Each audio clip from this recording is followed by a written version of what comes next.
Bonjour, nous sommes les élèves de la seconde du collège Senza Fantura et aujourd'hui je vais vous présenter notre projet dans le cadre du projet X. Je m'appelle William Ariaoui. Andrea Bouéry. Angela Hilal. On va vous présenter notre projet qui parle de la conversion des déchets organiques en énergie électrique. Est-ce que vous savez que 30% des déchets mondiaux sont organiques? Vidéo, on va vous apprendre l'importance de la combustion directe et comment ça aide à la réduction des déchets dans le monde. Alors comment transformer ces déchets en électricité? Allons voir. Il existe plusieurs méthodes clés, dont la méthanisation. Les déchets organiques sont décomposés par des micro-organismes en absence d'oxygène dans des digesteurs. Ce processus produit de l'énergie qui va donc être transmise en électricité via des moteurs ou des turbines à gaz. Comme deuxième méthode clé, on a le décompostage avec récupération de chaleur. Et c'est ce qu'on va vous présenter dans notre maquette aujourd'hui. En fait, lors du compostage, les micro-organismes décomposent les déchets organiques en produisant de la chaleur, qui va être ensuite récupérée via des systèmes. Les méthodes qu'on a parlé ont des avantages, comme la production d'énergie renouvelable ou la réduction des émissions de gaz, les pollutions locales et les déchets envoyés en décharge. De plus, on a l'évitation de la décomposition incontrôlée des déchets qui génèrent des émissions de gaz. Comme il y a des avantages, il y a aussi des inconvénients. On aura des odeurs désagréables émises des installations si elles ne sont pas correctement gérées, un rendement faible ou limité, et des enjeux liés à la gestion de l'installation. Donc il ne faut pas construire des usines à côté des villes peuplées. Et pour finir, la disponibilité et la qualité des déchets. Donc on a besoin de déchets spécifiques. Et maintenant, on va vous parler comment ça a affecté le Danemark. À Danemark, la ville de Copenhague a inauguré une usine qui produit de l'énergie à partir des déchets.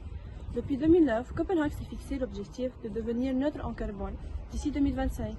Bien que cet objectif ne soit pas encore atteint, la ville a réussi à réduire ses émissions de CO2 de 75% depuis 2005. Comme on l'a vu avec Angela, cette façon est développée dans plusieurs pays.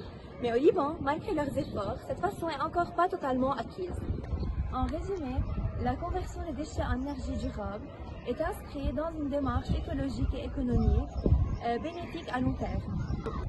Et maintenant, Allons voir la maquette. Sur deux boules de féline, on a inséré deux tuyaux en carton qu'on a collés sur un panneau en mousse, puis qu'on a couvert avec de la poterie de clé, qu'on a après recouvert avec du compost. Puis pour la turbine à gaz, on l'a fait avec une boîte en bois qu'on a coloriée et inséré un tuyau. Et la maison, on l'a fait avec du carton qu'on a puis inséré une lampe et on les a collés sur le panneau en mousse. Sur le panneau en mousse, on a collé un papier vert pour décorer et des cailloux. Enfin, pour le lac, on a commencé à peindre le panneau, puis couvert avec du crépon bleu. Et maintenant, on va vous présenter notre projet. de combustion directe réalisée en maquette. En fait, comme vous pouvez le voir, on a deux montagnes de déchets organiques comme décharge qui, avec le temps, vont produire du biogaz. Et ce tuyau va absorber les émissions de biogaz pour les transmettre dans la turbine de gaz, qui va puis les transformer en énergie électrique pour allumer la maison. Comme vous pouvez le voir, on a un lac, car avec le temps, cette montagne va produire de l'acide qui va ensuite être transmis dans ce lac. Ce liquide n'est pas tellement bien pour la nature, mais avec le temps, il pourra produire aussi une matière qui va aider le lac. Maintenant, on va vous montrer une expérience de dégagement de gaz. Dans un tube à essai, on a mis du vinaigre, puis dans un ballon vert, on a mis du bicarbonate de soude qu'on a ensuite attaché dans le tube à essai et qu'on a mis dans la montagne de déchets. Puis on a versé tout le bicarbonate dans le vinaigre. Après, on va vous montrer le gonflement du ballon et le dégagement de gaz.